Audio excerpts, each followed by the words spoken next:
Welcome to the News That Broke Glass, episode 38. The rest of this video, after the intro, will look different because I recorded that yesterday.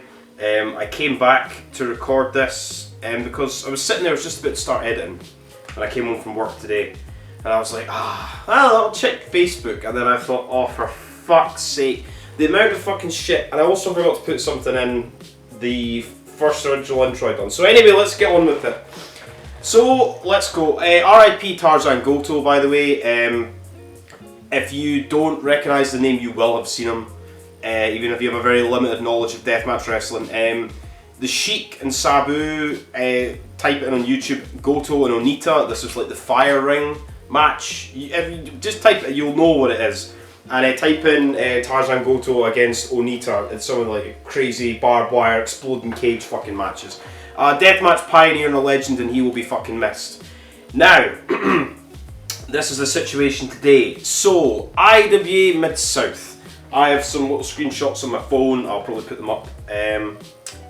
Right, where the fuck are we? So basically, I think it was last week or something. Jake Christ put up a thing saying, "I've not been paid for like 3 weeks. Like, how long should I put up on Facebook that I've not been paid?" I've messaged and messaged and messaged these guys. Nobody knew what promotion he was alluding to until today, which kind of makes it kind of obvious. Basically saying, right, I'll call them out. So Jake Christ basically said, I'm stepping away from... He says he's given Ian and Mid South weeks to make it right, only to get excuses or get ghosted. The past few years I've done everything in my power. He's been the champion for a long, long time. I'm sure he was the champion and the light heavyweight champion, I think, combined. And we'll get onto those belts in a second. I've done everything in my power to help, just to be another casualty in the list of people Ian has screwed over. I will say one thing, Ian Rotten's never screwed me over for fucking merchandise or DVDs, because the only time I've ever given IWA Mid South money is through SmartMark fucking video, and it's a digital download. So, this fucking story is fucking crazy, so let me keep carrying on anyway. From paying people out of my own pocket to make sure the younger talent gets paid, to legit giving Ian money of my payday to make good with others. How many times will we all fall for these bullshit excuses? How many times will the hard work of others be only benefiting to Ian? Just close the doors, get a job, enough is enough. And I was like, holy shit. Then Jake Christ put a video basically saying, as a sort of full stop on this, and he fucking poured petrol all over his 2 IWA belts and set fire to them. So, yeah, so that's good. Fucking Jesus Christ. Pay your fucking wrestlers, my god. Really makes you want to get in the wrestling business when you see fucking things like this, my fucking Christ. So, with all this, basically, the show, what was the fucking show that they were going to have? IWA Mid South was running a show this weekend called Putting the Band Back Together, which is quite ironic when you think about it. So, I mean, they had, what, Giza Dale Patrick, Zachary Wentz was meant to be there, Trick Davis, Neil Diamond Cutter, Alice Crowley, fucking Jake Christ, their world champion, fuck's sake, Larry D, fucking all these people. So that was this weekend. This show got cancelled, and apparently, like, people to do with the venue or something to do with the venue, they gave like Ian Rotten like a ring and things like that, and apparently they were never compensated money wise. So, fuck, Jesus Christ, this is such a fucked up fucking story. So more or less, the bottom line is, King of the Death matches in August is fucking cancelled. Which is fucking shit for all the fans. I've seen people on Facebook, because they had those big, like, obviously there was King of the Death, the 2-day thing, and Queen of the Death, 24-man double-day tournament. All the boys are at fucking bookings. All the boys aren't getting paid. Because they're not getting any fucking bookings for the show. There's fans who've spent upwards of like fucking $300 just on tickets for the fucking show. Never mind travel, never mind hotels. They will not get a fucking penny of this back. For guys like fucking Callum Butcher and Vixen flying over from Australia, they, you know, the sort of, and for fucking Michael Caden, fucking rises in the UK's fucking Michael Caden. When I was speaking to him at the Outlaw Tournament, he said it was one of his fucking lifelong dreams to be in King of the fucking Death matches. And now it's all just taken away because of fucking Ian Rotten and his wife and their bullshit and not paying people and holy fuck. So, furthermore, for this one, Ian Rotten put out a statement, if I could fucking find it on my phone. basically saying, I'm finding out this morning I've been lied to, but basically I'll try and not do this verbatim, about my finances. Basically his wife is telling him they're broke. She thought she could fix things. What they've spent all this money on, who knows. She's now left Ian Rotten. She spent all his money. Apparently she had his phone, and when people were messaging Ian Rotten, she was the one that was messaging them back and deleting the messages. Like, fucking Jesus Christ, like, what the fuck? Like, how shitty, horrible. I mean, how can you believe either one of them or any of it, or no one's getting their money back? There's been all this shit with those mystery deathmatch DVD things that nobody seems to have gotten through all the deathmatch Facebook groups. What the fuck? So basically saying, I'm not running or blocking, blah blah. I will get everyone paid back. All the shows are cancelled. I'm really sorry. So King of the Deathmatches is cancelled. At the same time, Jake Christ put out his statement. John Wayne Murdoch said, I'm standing with Jake Christ, and my cat's running around. Who else has said? The Carver, Tommy Vendetta, Larry D, Neil Diamond Cutter, Danny DeManto. They all said they're standing with fucking Jake Christ and fucking Rotten, fuck all this shit, and you know, pay wrestlers. I mean, this is so fucking fucked up. But we have some form of good news to come out of this shit for fans and for wrestlers there. Dysfunction, who runs ICW Milwaukee, is basically saying they're going to run a show on the 8th, which would be the 21st, which would have been the second day of King of the Deathmatch. It's free general admission to anyone who got fucked over by IWA. I don't know where this show's running. It's ICW Milwaukee, Taking Back Sunday. Least I can do for fans that got ripped off. Very, very nice gesture. You know, it was in Chicago, fucking hell. And Danny DeManto's basically said, now that IWA Mid South King of the Deathmatches is cancelled, August 19th and 20th, I'm going to do my best to run those same days in Illinois or Indiana. For all the fans that have already made travel plans, we just need a building. All buildings we have access to already have events on those days. So, fucking Dysfunction and Danny DeManto trying to do things right for fans and wrestlers and whatnot, but what a fucking shitty, horrible fucking situation.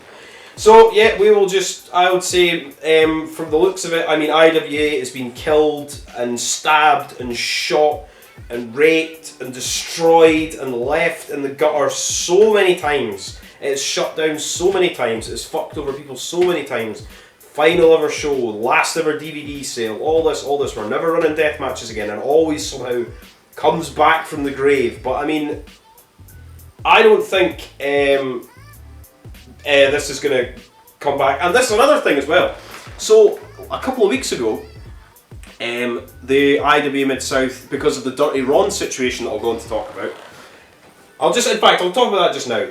So the Dirty Ron situation, I'll go on to talk about it later on in the video, but basically he put up Facebook screenshots that saying that he, along with Brett Lauderdale, falsified fake COVID vaccine like negative results to run shows during the height of COVID with GCW. And basically he got blacklisted from IWA Mid South, ICW Notes Barred, XPW. He's still running his company Fist, but I mean, I'm going to talk about this later in the video from yesterday. Anyway, so Dirty Ron got taken off King of the Deathmatches. IWA Mid South put up a little poll of all these people that they would put in, and the top three were Chondo. Number one, he won, so Chondo was going to get to go his first ever King of the Deathmatches. That's not happening anymore. Number two was Casanova Valentine, and they were having like a little bit of beef. Sort of saying that they would smack the fuck out of each other if they saw each other because they were belittling each other, and I can't think Cass cut a promo basically saying that Jimmy was shit that TOD was in, and various different things, and then is it a work, is it, who knows, whatever. Interesting nonetheless. And number three was fucking Danny Darko, the fucking Light Beer King. He should have fucking won that poll. But it doesn't matter because IWA King of the Deathmatches is cancelled anyway. So for fuck's sake, anyway, we move on from this to some injuries that happened in the last few weeks. Travis Dykes is back. My fucking god. This was a Total Psychopath Wrestling. He was against Josh Crane. Josh Crane hit him in the back with like a wooden board with like staples on it, like just normal staples but all glued. Holy fuck, look at that, look at that fucking shit, that's insane. And Josh Crane put a thing saying, put me in the ring with untrained goofballs and things like that. I don't know if that's a work or a shoot. People have been saying like, Josh Crane, you're a fucking idiot for bragging about it, things like that. Who knows what's going on with that, fuck's sake. Nasty fucking injury. I messaged Travis Dykes after the fact and he said he was okay, but my god, that looks horrible. Sakuda got another fucking back injury. This was at a show called We Love Freedoms, We Are Freedoms 2022, and he was against Masaoka. This was May 27th at the Corrigan Hall. What a fucking match, by the way. Go on Murder Death Kills Facebook page and you'll be able to get the match up there. Michael Thick's got a link to that match. What a match. Brutal, bloody, violent, skewers in people's faces, Spanish flies through light tubes, throwing people through glass, safety pin boards, just bloody. The amount of blood on Masaoka's back, fucking hell. Put his wife beater to shame. What a great match. Masaoka did win and retain the title, mind you. And moving forward as well, CCW in the UK, fuck you, I'll go on to talk about that later on in the show, for being cunts and potentially ruining, fucking over the boys, the fans, deathmatch wrestling, UK wrestling, and just everything in general for the sake of just being fucking stupid. So fuck you, I'm going to speak about that later on, yesterday me. And also, this is Pile Driver Magazine. This is issue 1, June 2022. This is run by the Deathmatch Outlaws. And we have got, what have we got in here? An interview with Alton Thorne, fucking, who's very, very underrated. Get him everywhere. Look, Lou Nixon, we've got Danny Darko, and who? Oh my god, we've got Michael Caden's tape trading. We've got fucking pictures of Big Joe in fucking California, the fucking receipt for Jesus Christ from his taxi from the fucking airport. Holy fuck. And who the fuck's that? Oh my god, it's me! Me having a fucking review of Big Joe against Schlack at Games of Death 2. I've even got a fuck jar. So I will just say thanks for Danny Douglas for asking me and giving me the opportunity to put my little review in this magazine. It is great. If I assume I think there is still some left, very limited, like numbers of these left. This is issue 1. Issue 2 has got Michael Caden on the front, which will be out in October. But yeah, fucking back, I think it's like £20 for like all 4 issues. It's every 3 months, but there's like Tony Knox's photography from letters, Tony Knox's photos from Outlaw Tournament. We've got Weed Whacker streamer reviews, fuck you CCW. What else do we have? We've got Malachi Matthews talking about running KCW and all the fucking bullshit they've had to put up with. What else do we got? So much stuff. Fucking Wilkinson Sword Razor Blades. It's a great little fucking thing. Very thank you to Rise, thank you to Danny Douglas, and thank you to the Deathmatch Outlaws for putting me in this. I can't fucking believe it. Me and my stupid little fucking reviews. Me rambling and talking crap about Deathmatch Wrestling's actually in a published fucking magazine. Insane. So thank you very fucking much. Anyway, on with the fucking show. Hit the intro.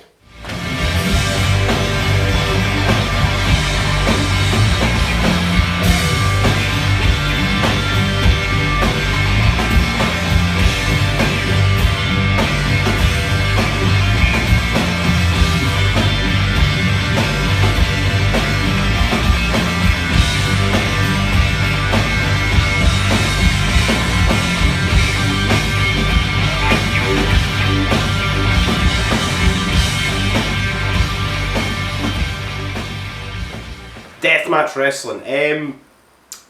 I am going to just go over the reviews. First of all, I watched GCW's Downward Spiral. I will just get the cart now. See, the thing is, right, I watched this like 2-3 weeks ago, whenever it was, really, GCW cage match. I don't fucking remember any of the cards. Because, like, obviously all these shows I've gone, there's 3 GCW things. I watched NHB, Sean Henderson, 2 H2O shows, KCW, but like some of these shows I watched like last week or 2 weeks ago, and like I had to like rewatch them like little bits and to fucking remember, because my brain's fucked from like drinking and, you know, other substances and shots to the head, so, you know, I can't fucking remember. But yeah, so Downward Spiral was on the fucking 28th of May, Not even that long ago. I looked at the card and I was like, scramble, blah, blah, blah. I don't fucking remember any of it. I remember the main event. The main event was Cole Radrick's replacing Drew Parker with Yuna Yamashita against Alex Colon and John Wayne Murdoch. The odd couple, how are they gonna get along? This match was actually really, really good. Good to see Rina Yamashita. I like to select the venue for this. Where was it? The Silver Nugget Casino in Las Vegas, and we got tubes. So that what's not to like. At the end, I think it was Murdoch gave Alex Colon a brainbuster, miscommunication, whatever. They actually worked quite well as a team, which commentary did mention. Miscommunication, brainbuster, oh my god, Radrix and Yuri Yamashita beat them. Who would have thought, going into the cage survival? Now, that's enough of that. We'll move on to the biggest deathmatch tournament of the year, bar none. I give GCW a lot of shit for the amount of shows and the scrambles, but its tournament was fucking survival. It is the biggest deathmatch show of the fucking year, worldwide. So, first of all, we had Rina Yamashita against Hoodfoot. This was fucking really good, unsurprisingly. We had them about to start with, they were like putting light tubes on the ground. Rina slams herself on them, she's like, Hoodfoot, you do it, you do it, you do it. He does it, she goes in, gets a little sneaky cover on him. So close, so close. I did actually do a music video highlights thing on my YouTube channel of this, which is done alright. I mean, people seem to like these music video things because, I mean, I think they like them because they don't have to pay for it and fight, basically. I think that's why people actually watch these highlight things, because it saves them paying for them and fight. Because a lot of people are cheap cunts, fucking pay for the wrestling, man. I put a lot of highlight videos, they might be slightly long, but you know, I actually pay for the shows. So what else do we have in this match? We have very brutal light tube shots with Tokyo Towers in the corner. Hoodfoot gets thrown into a Tokyo Tower in the corner. Hoodfoot just fucking slams one straight into Rena's like lying on the mat, and he just slams it right fucking down on her. Nasty sick shit. We got a horrifically looking fucking dragon fucking suplex from Hoodfoot to Rina Yamashita. Sick fucking bump. And the finish comes, I mean, it's unsurprising that, like, you know, Hoodfoot's gonna go over. He's still in the fucking tournament. She gave him a fucking razor's edge, actually held him and carried him razor's edge style, like Splash Mountain style, from the ropes right down onto a fucking big bundle of light tubes, or various loose light tubes, and pinned him. Great fucking match. They gave each other a nice hug. Deathmatch wrestling, you know. Everybody loves each other. Everybody's all friends and buddies. We all do it for the good of death. Then we got probably my favourite match of the tournament, which is unsurprisingly, like the last couple of shows. Where was the fucking last fucking show? It was Slade against Sawyer Wreck. Was my favourite match of the last GCW shows at the Showboat, and this was Matt Tremont against fucking Slade, and it was maybe as long. It was just brutal, like thumbtack bat shots. They were bashing each other on the fucking head with these thumbtack bats, gusset plates, smacking each other with chairs, just non-stop brutal, like horrible violence. Slade blasted Tremont with a fucking light tube fan. Tremont blasted Slade with a big bundle of light tubes. I think he gave Slade like 2 sort of Death Valley drivers and a big punt, like a big thing of chairs. I think Slade chokeslam Matt Tremont as well. 2 DVDs onto the chairs. Slade kicks out. Big blast with a bundle of tubes. Another DVD. Tremont wins in about 5 minutes. Nah, brilliant. That's fucking what you want. Then the next round, we got Toru Segura against Shane Mercer, which, for me, I did not expect Shane Mercer to get Segura in the first round. I didn't actually know what the fucking brackets are going to be. I just knew that I wanted Tremont Segura in the main event. I did get that in the semis, but hey-oh. So Segura against Shane Mercer. This was like light tube bundle. Segura's like great. He's so crisp. His facial expressions as well. He's really, really fucking good. Shane Mercer obviously did his fucking like chain thing. There was doors, light tube bundles. Shane Mercer doing big fucking power moves and his big fucking suplex, fucking fall away slam. What's it called? The murder salt fucking thing from the top onto Segura. Segura wins at the end by putting like a sort of hula hoop light tube thing around his face, wrapping Shane Mercer's chain around his hand, running and fucking forearming into Shane Mercer and winning. Unsurprisingly that he won. I think all the first round matches, I mean, to be honest, none of them were bad, but I'd say of the 4 this was my least favourite, which is surprising because I had Segura in it. Anyway, Sakuda moves on, which is not really a shock to anybody. Then we're like, oh, it's Cole Radrick's. Who's he going to be fighting? Drew fucking Parker. Drew Parker's just said, I think he said on Twitter, he was like, yeah, I'm going to be in the fucking tournament. I'm not travelling halfway around the world to not be in the tournament. I was like, oh my god. So I thought he was going to get put in the first round by Radrick's, but I was fucking wrong. And we had Radrick's in his JC Bailey gear against Drew Parker. Drew Parker, when he comes out, he's got like two crutches and he's like walking, they've both got big things of light tubes on it. This match was fucking great. As expected, to be honest. Light tubes, ladders, violence. Cole Radrick's is so fucking good. Drew's like dragging him on the back. I think it was just like an old GC Bailey spot actually, where we got all the glass in the ring, or maybe Danny Havoc got it one of the TODs, where he gets like dragged. Yeah, I think it was Dysfunction dragging Danny Havoc about on all the glass and fucking on his back, and he's like big sort of line of like blood all over the floor. That was fucking cool. This match was great. There was a sort of spot that reminded me of like a Bailey Chris Cash or Bailey Mondo thing.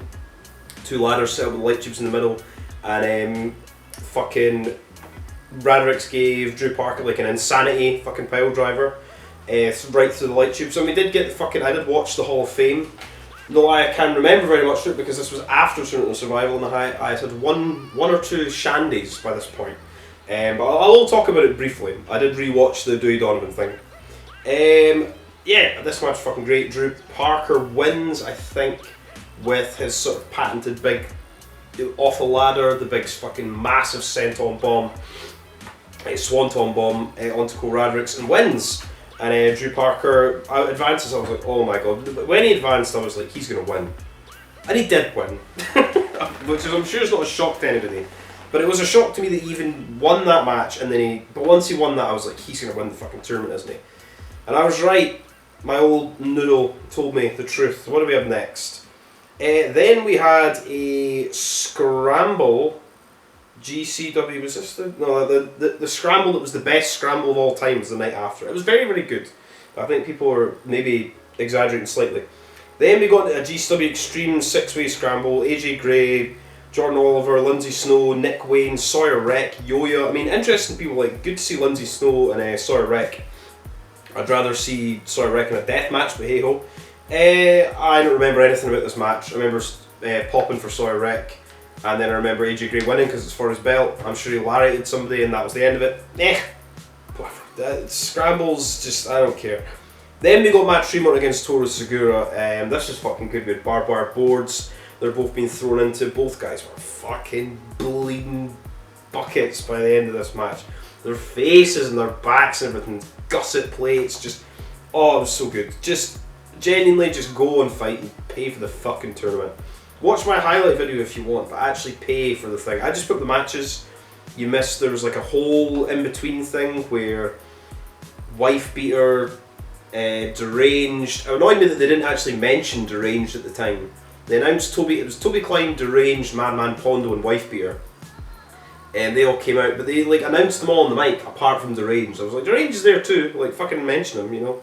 He is like a sort of deathmatch like granddad type guy, you know. He's been around a long fucking time. That annoyed me. Anyway, John Wayne Murdoch came out and was just bitching to them all and blah blah blah. And then he got Chokenstein by the wife beater. Alex Colon was there as well. I think this is like very, very reminiscent to what happened at TOS 4 when I was there, but like just replaced John Wayne Murdoch with Connor Claxton. I think like all the legends just kind of beat him up. I'm sure Pond was there too.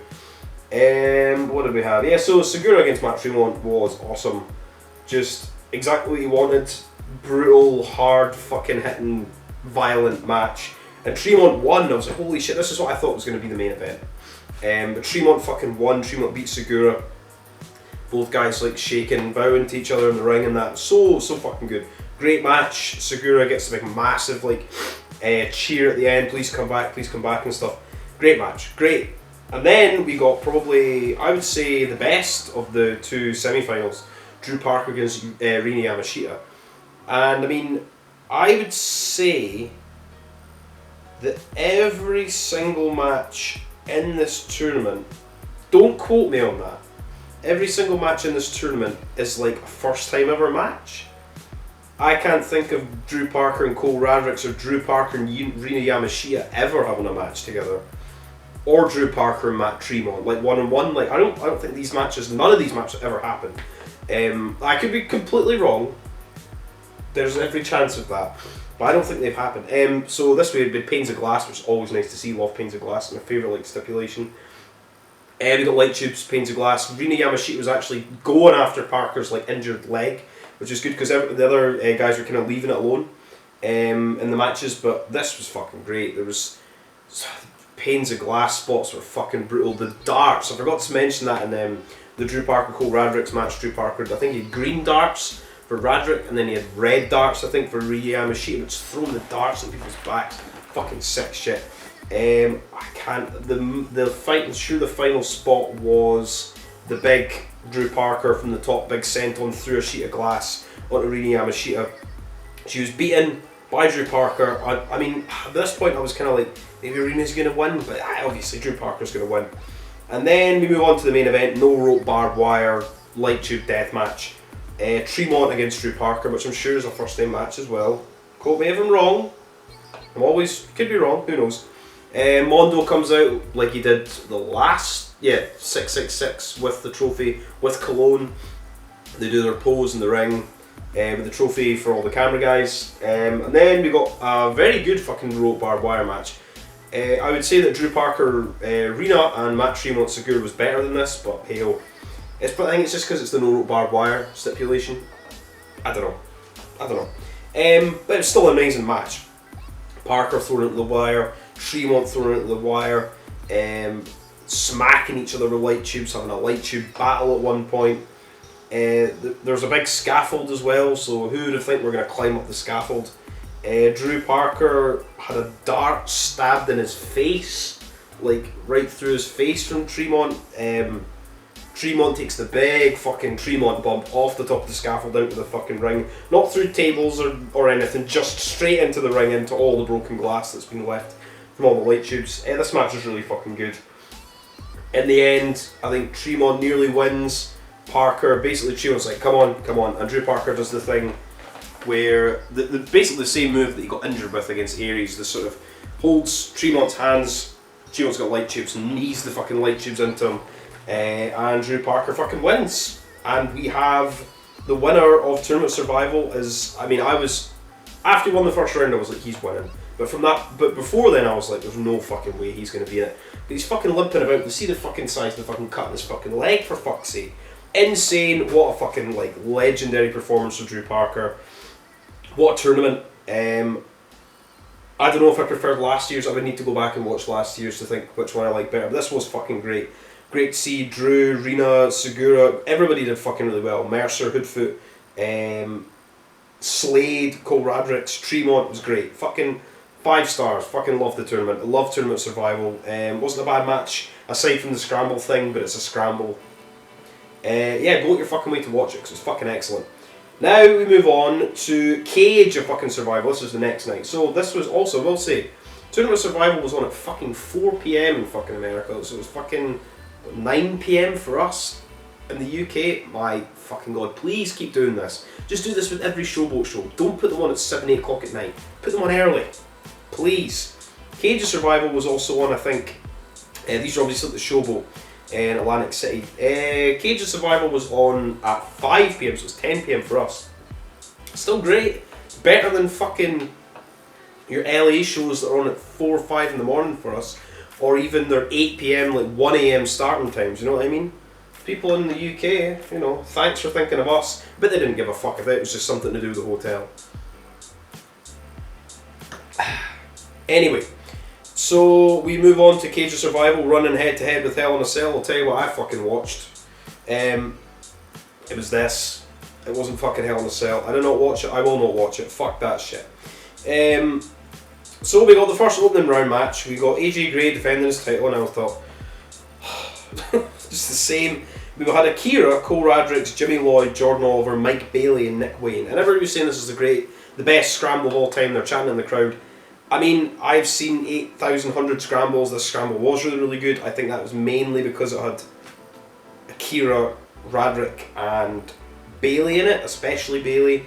like people you wouldn't normally see in a scramble. Jimmy Lloyd, Jordan Oliver, Nick Maynard in every fucking scramble. AJ Gray wins, again unsurprisingly. But I mean, the match was decent. I mean, I'm still not really... I still don't see what everybody else saw in the match. It was still good, but it's still a scramble match. I mean, it's just... The only thing that annoys me is because they're always splitting AJ Gray in it for his belt. He's going to win them all. I still... The GCW Extreme title is just... It means absolutely zero to me. Anyway, then we got Masha fucking Slamovich against Lufisto. This is fucking good to see fucking Lufisto, Hall of Famer Lufisto. Masha fucking won. I can't remember what she won with, but she did fucking win. Then we got the return of KTB and Shane Mercer, the Iron Beast. I thought there was like a thing that KTB said on Twitter or something that he was like, yeah, I'm going to be like finishing up with wrestling or whatever, but he's back.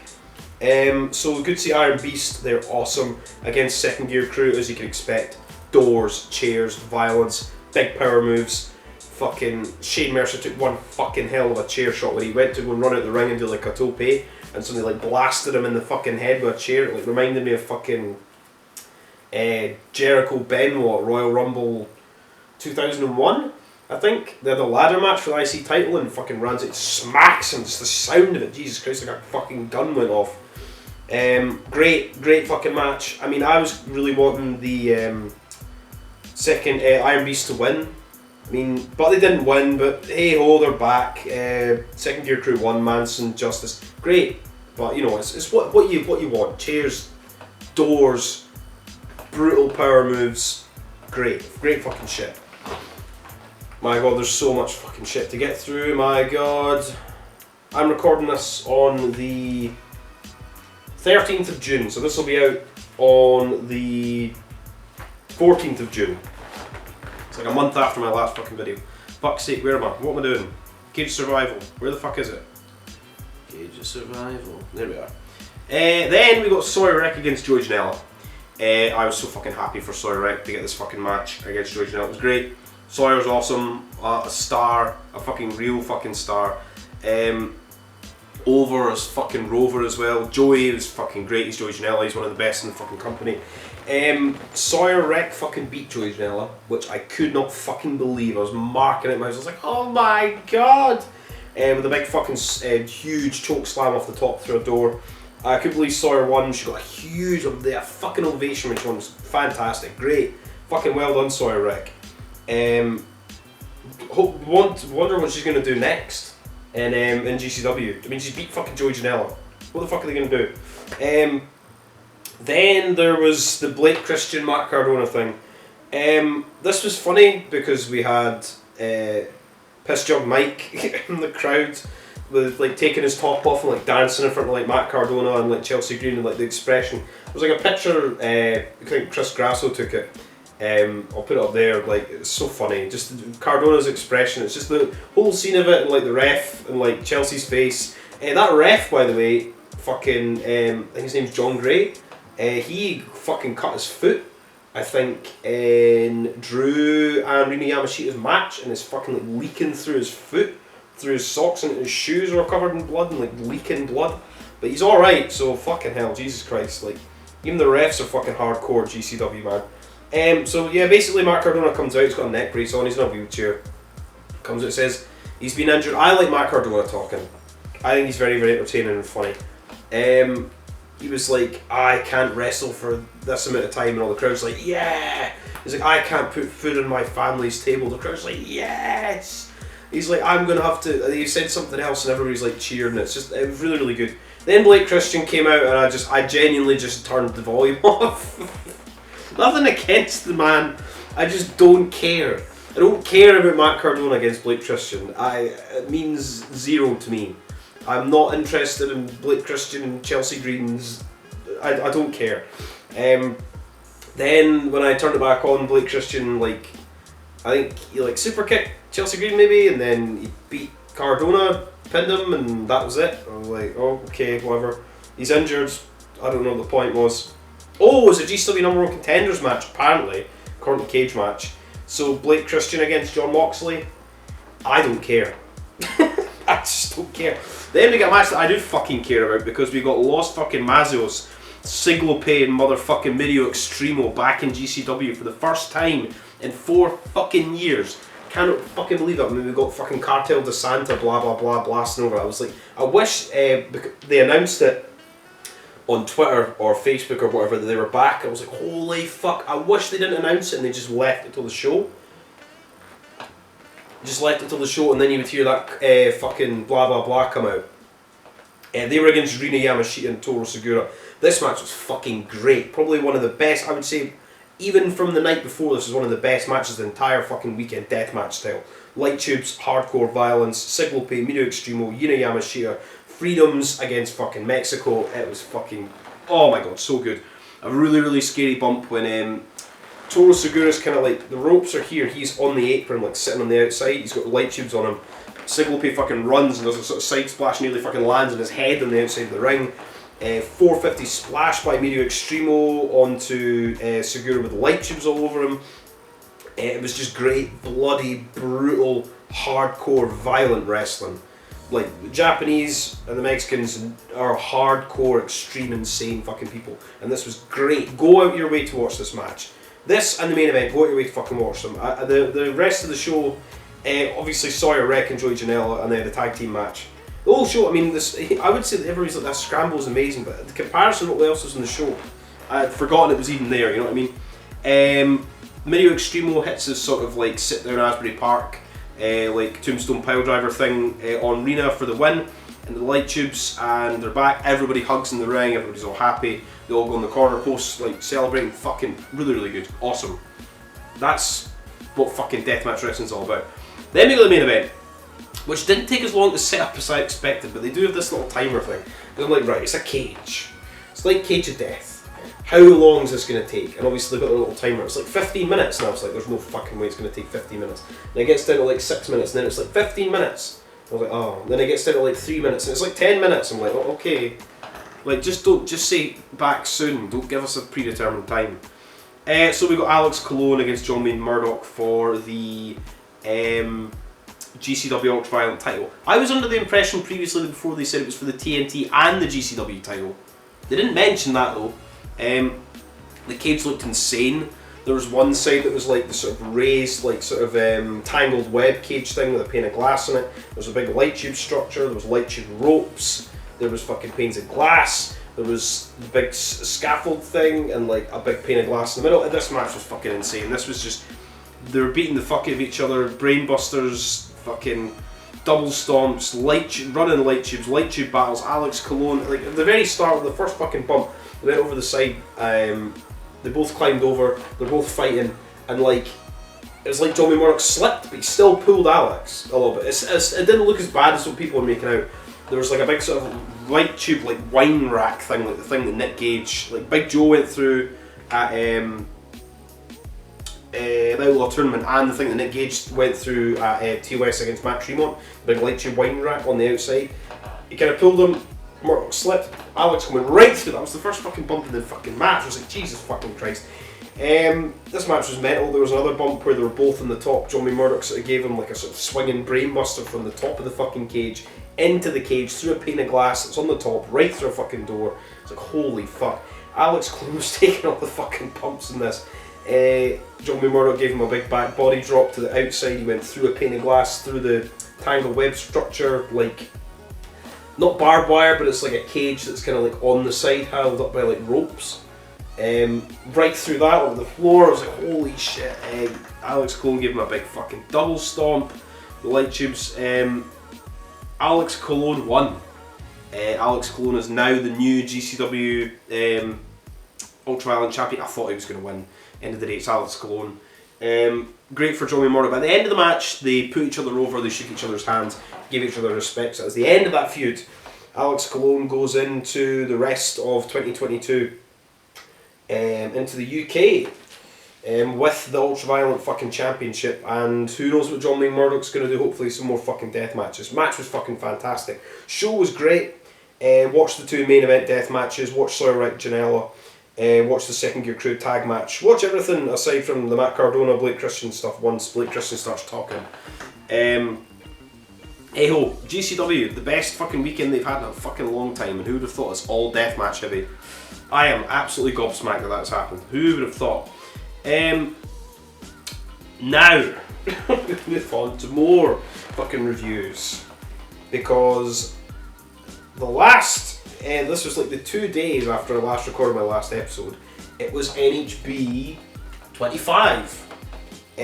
So we'll go through that. This was at Cambridge, Massachusetts, at the Sonia. This is like the first time they're running this venue. They're running it again very, very soon for the Battle of the Motherfucking Tough Guys 2 tournament. Right, so let's go through this. So opening match, obviously we've got Akira against Tommy Vendetta. This match was fucking good. Very, very notable for this match was, I think Tommy Vendetta more or less, like, there's a kind of like, if you remember the old sort of like ECW like ramp that would go from the entranceway right to the ring. It's kind of like that, the entranceway, but like a little bit shorter. And fucking Tommy Vendetta just powerbombed Akira like onto it, like bang, like the fucking sound of it was like Jesus fucking Christ. Great match. Akira's brilliant. Tommy Vendetta's brilliant. There was a bit where I thought Akira was going to win. At the very end, Tommy Vendetta sort of reversed Akira's like finish and then gave him like a pile driver onto a door that had like snapper things or gussets. It's difficult to tell what they were. Tommy Vendetta fucking wins. Great. Move on. We get Hoodfoot and Satu Jin, a match that I think we had at NHB 20 in Tennessee. This match, no light tubes for this, but we had gussets and Kintaro blades and pentagrams, carpet strips and all sorts of shit. This was good. It's Hoodfoot Satujin, what do you expect? With trash can lids, beating the fuck at each other, cutting each other's fucking faces open. There was a big sort of backdrop driver onto Satujin through a board with like gusset plates all over it. And Hoodfoot beat Satujin with a sort of like a cutter on like a nice like diamond cutter type move onto a big pile of thumbtacks that were in the ring. I was expecting Satujin. I've always thought that like Satujin was getting like such like a big push in NHB. Eventually, I think he will like get a title shot, and I could at some point I could see Satujin holding the belt. Then we move on. To it was Justin Kyle was again to be against Isaiah Broner, and Isaiah Broner couldn't be there for whatever reason. So taking his place was motherfucking Danny DeManto. This match was mad. Like, I think Justin Kyle gave Danny DeManto a concussion at the very first like couple of minutes. Oh, my cat's sitting there, I don't know if you can see her. Smacking him in the fucking head with the door, bashing him repeatedly in the head with the door. Danny DeManto got a thumbtack bat blasted in his fucking head. And I think there was maybe like, I can't remember what he said it was, like 62, 63 thumbtacks were all stuck in his head. It was like, Jesus Christ.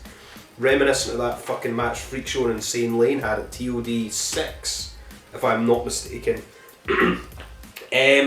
Cracker bat blasted off Justin Kyle. This match was mad. Like, it was really, really... A toilet seat covered in cracker bats blasted at Justin Kyle more than once. There was a big cup can board. Justin Kyle gave him a big jackhammer through it. Danny DeManto kicked out. I was like, this is insane. This is really fucking crazy. And then he gave Danny a powerbomb and won. I didn't think Justin Kyle was going to lose, but this match was mad. Great match. Then we move on to motherfucking Cruel Casanova, which we got the cool poster from. We'll say there's 2 new posters coming up for the Deathmatch Circus. They both have Cruel on them. That is one of the best posters ICW Old Bard's ever had. And the 2 posters that have got Cruel on them for Deathmatch Circus are better than that. Fucking, it's insane. Fucking insane. Like the effort and the detail on them is so fucking good. Anyway, Cruel against Casanova. Casanova's dressed as Jason. He's got a boxing glove with like huge big knives like duct taped to it. You're like, okay. I will say this as well. We had with the Dirty Ron situation. So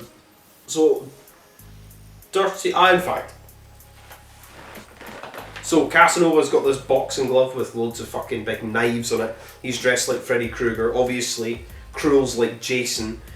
Cruel fucking leaps over the fucking chains like from the entranceway and attacks fucking Casanova. This is one of my favourite matches of the night. A lot of Cruel getting the shit kicked out of him and getting up and getting up and getting up and getting up, and he wouldn't stop. Gusset plates blasted into him, gusset plates hitting Cass's head, light tubes smashed all over Cruel's head. Cruel's bleeding like fuck. It was just great. Light tubes over Cruel in the ring, Cass does a big splash into the tubes. fucking great. And the final spot, after a violent, bloody match, was like a barbed wire board. Cruel gives him the sort of like hook and ladder. I think that was that what John Moxley used to call it. Sort of like double underhook, big slam like straight down onto Cass, like right into the barbed wire, all covered in barbed wire at the end. Great match. Cruel wins, unsurprisingly. But I mean, great. Like Freddie against Jason basically, and ICW No Holds Barred. Then we have Casey Kirk against Brandon Kirk. My God, I would have thought it would have been so fucking funny if they'd done the finger poke of doom type thing, but they didn't. They were going to do it at the start. Basically, Brandon's like, I don't want to hurt you, just lay down in the ring, pin you. She lies down, he goes to pin her, he goes, 1, oh no, she rolls him up, 1, 2, and then she blasts him in the fucking like back with a cracker bat thing. Jesus Christ, this match was great. Light tube shots, both of them kicking the fuck out of each other. Brandon gives Casey like a big black backdrop driver, and I think either her knee hit her in the face, or like light tube bit hit her in the face and like cut her mouth. I was like, holy fuck. I can't remember what she said. It was like she was on the fucking NHB merch club thing, which is actually, by the time this is out, it'll be on tomorrow night, Tuesday, which is strange because they said they've got new posters and there's not been a show since these shows. So what are these new posters, I wonder? Strange. Well, I'll probably get them anyway. What else did we have in this match? We just light tubes. There was a pane of glass. Brandon was going to put Casey through a pane of glass, going to give her like a burning hammer, like set up on the middle rope, middle chain, sorry. And but he was like, I can't do it, and then he goes to do it, she reverses it, gives him a German suplex through the glass, goes at the top, gets the light tube chair, which I think, which Brandon gave to Tremont at the last GCW shows, which obviously like a New Jack's move, like the big sort of 187 with a chair, light tubes, bam! Casey Kirk beats Brandon Kirk, oh my God, it was insane, it was great. Casey Kirk's fucking crying, Brandon Kirk puts her over, so she's fucking on the run of her life. It was great, and who knows, we maybe see her Ryan against Casey Kirk. I mean, I'm not even joking. I think they would easily give Casey the fucking belt. I think it'd be fucking great. Then we got a rematch of NHB motherfucking 2, Schlack against John Wayne Murdoch. This was great. They have these insanely long tubes. I always think that they had them at well, there were quite a few shows, and they had them at Matt Tremont against Masha Slamovich. They even had them at the Rise. Oh yeah, by the way, do you like my fucking Lou Nixon Jordy Judas t-shirt? Fuck yeah, British top team, baby. Anyway, these big fucking, I'm like, what are these for? Like, where do they have these, like, what lights are big enough for these huge, like, massive tubes? Anyway, they're both, Schlack and John Wayne Murdoch run into each other with the tubes, beating the fuck at each other, John Wayne Murdoch stabbing Schlack's eating the glass. Oh, it's fucking great. Love these two guys fucking wrestling. I wouldn't say it was a fucking patch on Bev versus Schlack, which is still my favourite match of the year thus far. But it was fucking great. It's John Murdoch and Schlack, what do you expect? There was plastic bags, there was a door put in the ring with light tubes put on John Wayne Murdoch. Schlack did a big sick fucking elbow. This is one of the shows where they didn't have the, you know, they've kind of usually got the boards on top of two sides of the corners of the chains. They didn't have them in this show. I don't know, maybe it was just like a space thing, or they didn't pack them or whatever. Still gave a sick elbow off the middle chain, not rope. And then Schlack fucking won. He gave him the fucking Chokenstein and a pane of glass in the corner and fucking pinned John Wayne Murdoch with a plastic bag on his head. Not John Wayne Murdoch, Schlack with a plastic bag on his head and won. So holy fuck, I mean, maybe we'll get Schlack Eric Ryan at a fucking show soon. There's so many fucking contenders for this belt. It's insane. Then in the main event we got my fucking boy Bobby Beverly, who I knew wasn't going to win. But still a good match. Short match too, Taipei death match. Bobby Beverly was bleeding like a motherfucker in this fucking match. The light tubes, violence, hardcore, bloody, and the ending was pissed me off. Eric Ryan, he didn't even do the snuff stop. Punched him in the face, he knocked out the bed. I'm like, fuck. Oh well. Only pissed off because I'm a mark for the Bev. Anyway, Eric Ryan's the fucking American Deathmatch champion. Eric Ryan's one of the best in the fucking world. This show was fucking great. It's ICW No Holds Barred. Fucking watching IWA TV. Go on. What are you waiting for? Pause this, or just open another tab and fucking watch it. Then we move on to, this is the first time I ever watched one of these shows in full. I watched it live, which was Sean Henderson presents SHP Luv Is Rage. This is from the H2O Centre. I will say, before I move on to any more of the rest of the show. Joey T and Kennedy Copeland on commentary were fucking brilliant. I did not expect. I was like, Kennedy Copeland's on commentary. I was like, she's fucking great. She's really, really fucking good. Which I did not expect. So I don't know if she's on all the commentary for all these shows. Hi, Nelly. Do you think she's got a little bit stuck up there? It's because she had to give her like a little worming thing on the back of her neck. Poor little thing. Give it another wait till a day, Nelly, and we'll rush it out of you. It's not easy having cats. It's not easy, is it? Anyway, so poor little thing. So we had first round match, which I thought should have been the main event, but I can understand why they did it for setting up the cage and whatnot. We had Clockwork Orange, House of Pain, Colby fucking Creano against Matt Tremont. This was good. We had gusset plates, we had bins, we had carpet strips, we had plastic forks. Wow, crazy. We had fucking the gusset plate shots, Jesus Christ, and also chair shots to the head. Matt Tremont, I'll say this about Tournament of Survival as well. Matt Tremont takes the best chair shots in the head, aside from Matthew Justice.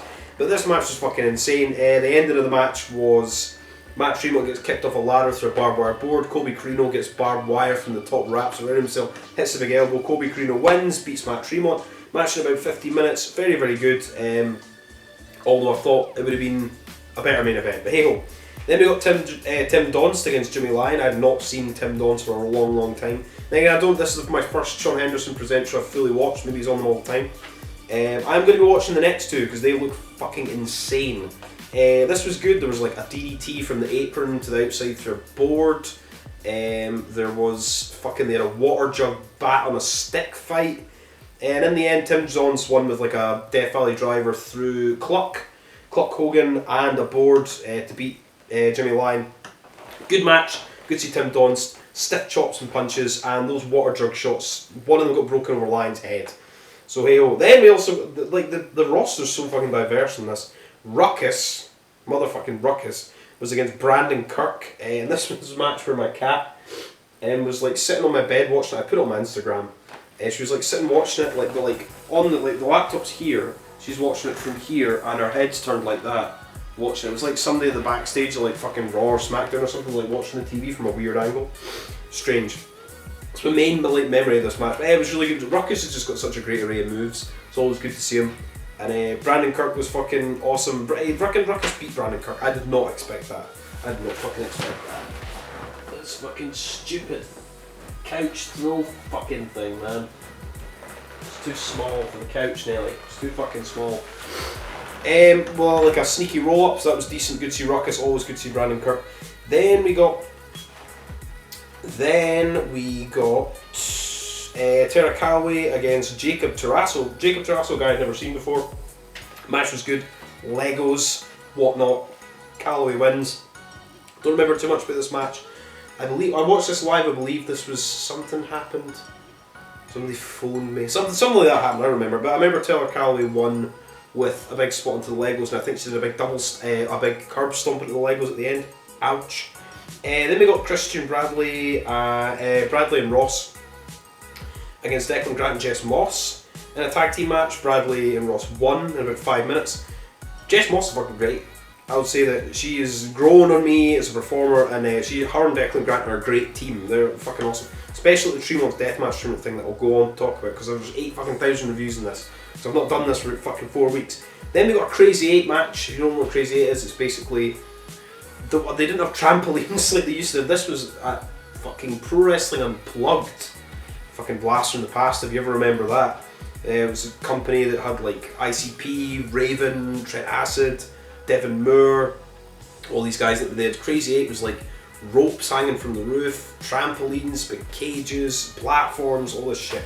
So a Crazy 8 match. We had Stan Styles, BK Westbrook, Bojack, Diego Hill, Duncan Aleem, Kit Osborne was fucking there, Razor Wing, Rocket, and Ryan Redfield. This match was great. Insane moves, aplenty. Absolutely horrendously sick, disgusting looking shotgun dropkick into the corner at one bit. Just go and watch it. I can't do it justice, there's too many things going on. Then we got probably the best like pure wrestling match of the night. Reed Walker against Steve Sanders. Brilliant. Absolutely awesome, even though there was like maybe one or two fuck-ups because the ropes were slippy because it's like the middle of fucking summer there and it'd be roasting, but they went 20 fucking minutes and they fucking tore the fucking house down. Great. One of my first impressions of really seeing Steve Sanders. Properly, Reed Walker is a star, fucking great, and he wins. Then we also got a tag team match, Dylan McKay and Ryan Radix against Austin Luke and Frank Benetti. And Ryan Radix, who is apparently, I think he has got some sort of disease, I think it's like lupus or something like that. I don't know what it's like, what the disease entails, but I think it's like, it can cause you like internal damage. It can cause like, if something happens, you can get like internal bleeding or something. I was like, what the fuck? He's like wrestling. I was like, this guy's fucking, that's pretty fucking insane. Fucking using my phone, fuck off. Dylan McKay and Ryan Radix wins because Frank Benetti like oversteps himself and he goes to Austin Luke. He's like, I got it. Then he gets beat. Austin Luke beats him up after the match. Miscommunication from the heels. Who would have thought? Frank Benetti's very good as well. Then in the main event we got Connor Claxton in a death match against Chris fucking Bradley. This match was good. Always good to see Connor Claxton. Main thing I would say for this, there was like a sort of washing basket full of carpet strips got put in Chris Bradley and like double stomped at him, and then Connor Claxton wins. And at the end of the match, Connor Claxton basically says for the next show he's going to fight Alex fucking Colon. It's like, oh my motherfucking god. A match that has 100% happened before. I can't remember what company. Then we move on to H2O's fucking Deathwave. Now this was, I did the Sean Henderson one beforehand, all this stuff's going to be back to front. Sean Henderson one was on the 29th of May, H2O Centre. This one, the 20th of May, I watched this live as well. See, meanwhile, while I have been ill, I've had the sniffles, not COVID, the sniffly wifflies, and I have been in Spain, drinking and whatnot. I have still managed to keep up with the wrestling, hence why I've got 8 fucking pages of notes, and this is only the fucking first one. Anyway, so we got Saliso Vega, yeah, whatever his name is, with Rocket defeats Edward Hawkins. Edward Hawkins is obviously doing the Drew Gulak anti-hardcore gimmick. One of the most memorable thing about this match was Edward Hawkins is like doing the Eddie Guerrero spot where he pretends like somebody's hit him and he's like lying on the ground. The ref's like dealing with a babyface, and then fucking Rocket jumps in and gives him the most insane fucking looking frog splash I've ever seen in my life. And then it's Saliso Vega beat Edward Hawkins short match. Then we got a 2-on-1 handicap match as Devantes and Gigi Everson were against Chuck Payne. Chuck Payne and Gigi Everson should fight every month for the end of time. They're so fucking good together. A random like handicap match. Devantes, or if that's how you pronounce his name, I've watched this match twice now. I've seen him about 4 times. I can't remember how to pronounce his name because my brain's fucked. Basically, he hit Chuck Payne with a fucking TKO and won. I was like, what the fuck? Then after the fact, I think Chuck Payne attacked him and basically was set for the next night, the Dreamworks Deathmatch Tournament. Deathmatch, G.A. Everson, Chuck Payne non-tournament, baby. Then we got Steve Sanders, who's the weed smoking gentleman who was in that amazing match with Reed Walker from Luv Is Rage against Adonis Valerio, who's fucking money. This match was fucking great. There's a couple of times where I was like, Steve Sanders can fucking win this, isn't he? He didn't though. Adonis Valerio did like a Bronco Buster, kept telling me what to suck his dick and things like that. Fantastic stuff. Adonis Valerio wins, retains the title. Great. Then we had, it was meant to be Jeff Cannonball against Mitch Vallon. We are actually going to get that match now, finally. It was meant to be that. Jeff Cannonball says, oh, I've hurt my finger, life-threatening injury. And then he's like, right, Vallon, you've got to beat Duncan Aline to get to fight me. So Mitch Vallon quite handily beats Duncan Aline. Then he's like, no, you've got to beat Mike Quest to fight me. And then I think Mike Quest wins, but then Tara Calloway comes out and says, no, fuck you, restart the match. Restarts the match. Mike Quest like accidentally is blinded or something, gives a fucking snowplow to Duncan Aline. Mitch Vallon ends up winning, beats Mike Quest with the Chokenstein, and he is now going to fight Jeff Cannonball at the 6th year anniversary. Oh my god, finally. Hope it's like fucking 200 light tubes or something. Because those two guys can fucking do death matches. Even though they don't usually do death matches that often in H2O, but it'd be good if they did. Then the next match was a 6-man tag. I can't remember much about it. It was Drew Blood, Dylan McKay and Reed Walker, 3 excellent wrestlers, against Bradley, Ross and Mouse. The heels win. That's all I'm going to say, is the heels win. The match was good, but I don't remember anything about it. Then we got Akira against Austin Luke. Watch this match. It's fucking great. Akira's awesome. I think this is Akira's first match in H2O. And I was gobsmacked because Austin Luke fucking... I know he's in the top heel faction now, but he fucking beat Akira. He actually fucking beat Akira. I was like, what the fuck? Great match. I would probably say on this show, probably match of the night by a mile was Austin Luke against Akira. Then we got Kennedy Copeland against Masha Slamovich and another really good match. And Kennedy Copeland won with a more sneaky roll-up than what Austin Luke did to beat Akira. But Kennedy Copeland fucking beat Masha Slamovich as well. I was like, what the fuck?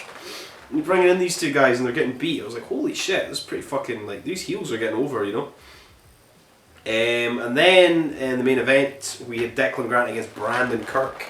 And Declan Grant wins again with a sneaky little roll-up, the bastard. But, I mean, this was obviously, everybody's waiting for the fucking Tremont Tag Team Deathmatch Tournament. I mean, I certainly am. As this is a deathmatch channel, you might not know that. Oh my, how would you not know that? Anyway, but this was a fucking good show. H2O is always fucking excellent. Go out your way to watch Austin Luke against Akira, Kennedy Copeland, Masha Slamovich, the main event. And the 2-on-1 against Chuck fucking Payne. Now, we move on once more to Tremont's Deathmatch Tournament. I'm going to lose my voice for the end of this fucking thing. So, opening match, we had Storm of Entrails, Dan O'Hare and Schlack against Anthrax and Mitch Vallon. This was, anytime you see Schlack or Dan O'Hare, you know you're just going to get a bloody, brutal, hardcore fucking deathmatch brawl. There was thumbtack bats. Anthrax and Dan O'Hare were beating the fuck out of each other with thumbtack bats. Everybody was bleeding, everybody was fighting, biting each other. This match was good. Like, this whole tournament's fucking good. And I do like sometimes when people are like, oh my god, they've only got just opening rounds in the main event. It kind of makes the show a lot shorter and like keeps things like going, and you get like a big crazy 4-way like we did in this main event. Storm of Entrails win with like a double top rope elbow drop from both guys from across the ring onto Anthrax. And they advanced to the finals of the tournament. And then we got Christian Bradley and just because it's Chris and Chris Bradley, sorry, Bradley and Ross were against WTF, which was Ron Mathis and Tyler Vox. Bruce Gray and Mouse were there for like a little bit fighting, and then they kind of went backstage, and then Mouse came back out to like help the heels. This was good. There was barbed wire boards. I would say that I was very, very, very impressed with Tyler Vox in this match. I had not seen too much of him in a sort of like deathmatch capacity. He was very good. Fucking Ron Mathis fucking gave Chris Bradley a fucking follow-away slam into a barbed wire board. He was on the back of Chris Bradley's back, like choking him out. Chris Bradley runs back forward into a barbed wire board. And then I think the finish of the match was Ross gave Tyler Vox a sort of like Samoan drop slam thing into a barbed wire board and wins the match. But Jesus Christ, there's a huge big cut of Tyler Vox's arm bleeding all the way down. I was like, holy fuck. He did very, very well. Good match. Enjoyed it. Then we got Declan Grant and Jess Moss against Bam fucking Sullivan and Louis Ramos. And this was just beating the fuck out of each other. Louis Ramos doing headbutts. Everybody bleeding. There was a big thing of glass that Louis got fucking choke slammed into for the finish at the end. There was barbed wire boards. There was Bam Sullivan being a dick to Jess Moss. This was a good match. It was what you expect. Just headbutts, nastiness. Fucking, I'm sure there was gusset plates. Fucking carpet strips, all sorts of shit. This is a match I don't really remember the most of about, but I remember at the very end there was like a pit of glass, and Moss and Grant choke slammed Louis Ramos into it to win. Oh, there was another bit where they had the sort of like basketball court board that they had. Carpet strips, barbed wire, forks, and Declan Grant got blasted into that. I was like, ah my god. Then we got an awesome match, Full Metal Mayhem, baby. TLC. Well, no, not TLC. Without the chairs, without the tables. Chairs and ladders, basically. Dylan McKay and Lucky against Austin Luke and Kennedy Copeland. This was great. Austin Luke does the best Van Daminator I've ever seen. I was like, holy shit, with the chair. Kennedy Copeland got like, she was hugged Dylan McKay in like a sort of submission thing. He like picked her up and like basically like ran in, like running suplexed her on a ladder on the side. And I was like, holy fuck her head, Jesus Christ. Austin Luke gave Dylan McKay or Lucky a fucking Van Terminator with a chair. And then the final spot is, I think Austin Luke actually got a concussion from this. Lucky does this big like double stomp from the top where his head looks through a chair. That was fucking nasty. McKay and Lucky move on. Then, my god, we move on to, what else do we have? We have Mouses against Drew Blood in a carpet strip match. There was loads of carpet strips around the ring. I really enjoyed this match. I really like Drew Blood. Drew Blood is always entertaining. So is Mouse. One of the sort of more memorable spots this match, they were just both smacking the fuck each other with carpet strips. There was like a chair like set up on the apron, and like Mouse pushed Drew Blood onto it and just bashed on it and like went right to the floor. I was like, Jesus Christ. In the end, there's a bit where there's two chairs set up. Drew Blood went to the big sort of senton thing onto it. Mouse moved, crashed into the chairs. Drew Blood nearly has Mouse beat. Kennedy Copeland runs in, and our head must have still been pounding from the match before. Mouse ends up beating Drew Blood with this sort of headlock driver thing that he does.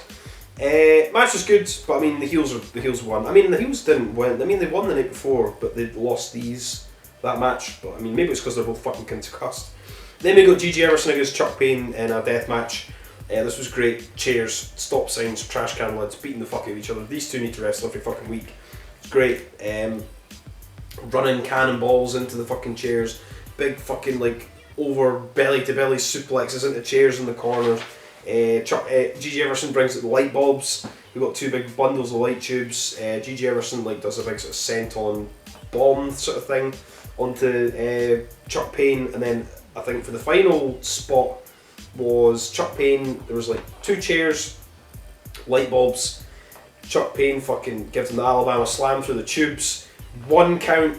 GG Everson gets back up, Chuck Payne, big fucking lariat, 1, 2, 3. Great match, great match.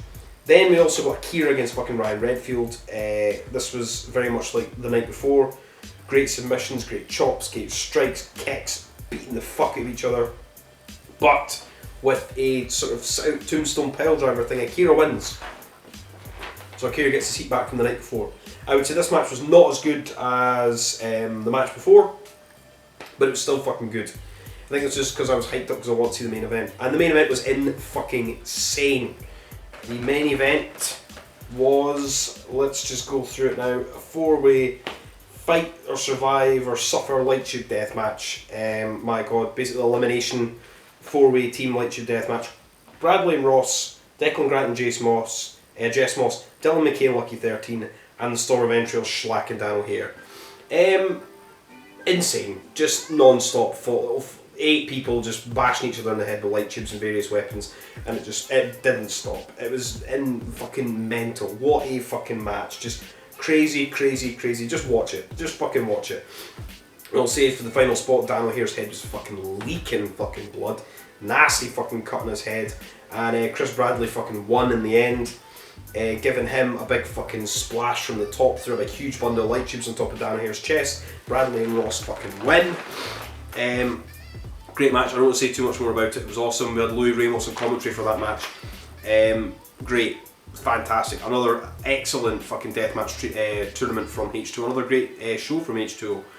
And then at the end, we had Mouse came in and he was like, "Hi boss," blasted Tremont, because Tremont was the referee for this match, because earlier on in the day or in the night, the referees were like, "Yeah, basically we don't want to get beat up by Ross and Bradley and Schlack and Dan O'Hare again."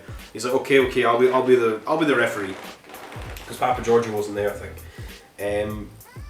So he was the referee, so he had to count the 3. Dan O'Hare, heels came in, Mouse blast Tremont with a bundle. But then Jimmy Lyon makes the save with a fucking weed whacker. Weed whackers fucking Bradley in the fucking chest and gets the heat back from the last show. So my god,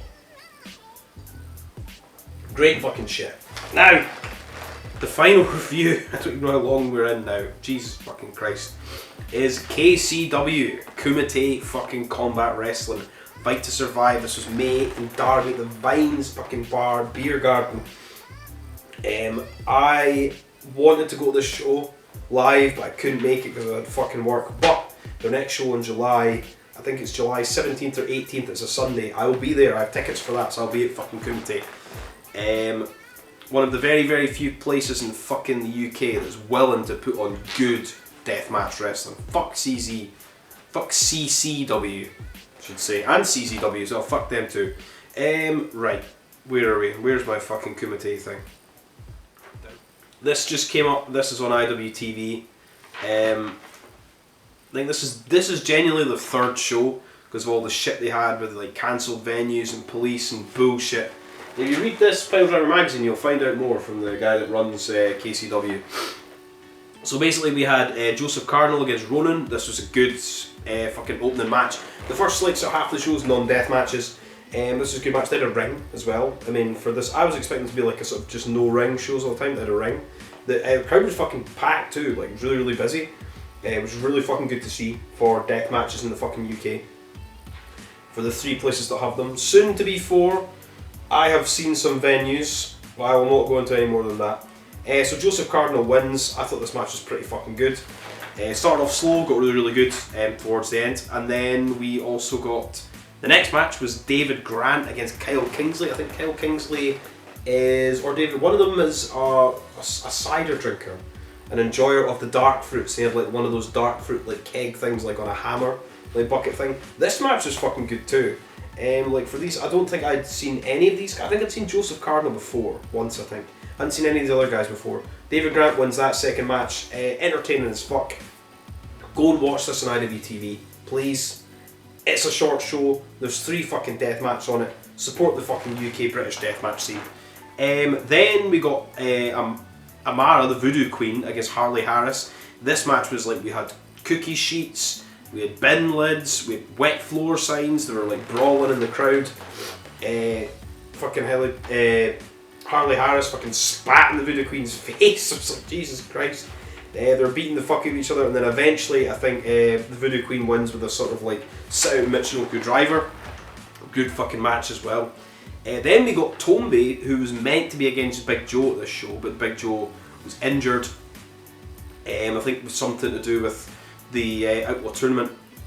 But this was Tombe against Scotty Rourke, and Scotty Rourke is somebody I've seen before, and I was like, oh, the guy's pretty fucking good. And I was like, Tombe's a fucking good wrestler too. You're like, oh, he's a deathmatch guy. But then he was a fucking like awesome wrestler. This was a really, really fucking good match. And Tombe fucking wins. I was like, holy shit. I mean, they're obviously going to push because the next show in July is Tombe against Big fucking Joe. So, you know, going to push Tombe. I mean, imagine he beats Joe. I don't think he's going to beat Joe, but imagine if he did beat Joe. This match is really, really good. And I will say as well, Tombe, I like your fucking knee pads, man. They're fucking cool. Then we move on to the deathmatch portion of the show, where we had Alton Thorne, who's one of the best. This is one of the first things you'll read in this magazine, is an interview with the man, who's one of the best sort of like unknown deathmatch guys. When they were saying to me that his first deathmatch was in the first KCW show, a three-ring no-wing deathmatch, him, Danny Dark on Big Joe, and then they said his second deathmatch was at the TNT DOA against Clint Margera. I was like, holy fuck! So this is like what, his 3rd fucking deathmatch. It's insane for how good the guy is. Or maybe, sorry, his 3rd deathmatch. Yes, it would have been his 3rd, because he had a no-ring coffin match with Tombe as well. So, anyway, he's not had very many death matches, is basically what I'm getting at. But he's fucking great. So, this match we had Antonio Gonzalez was against Alton Thorne in his debut death match as well. This was good. We had like little bundles of light tubes.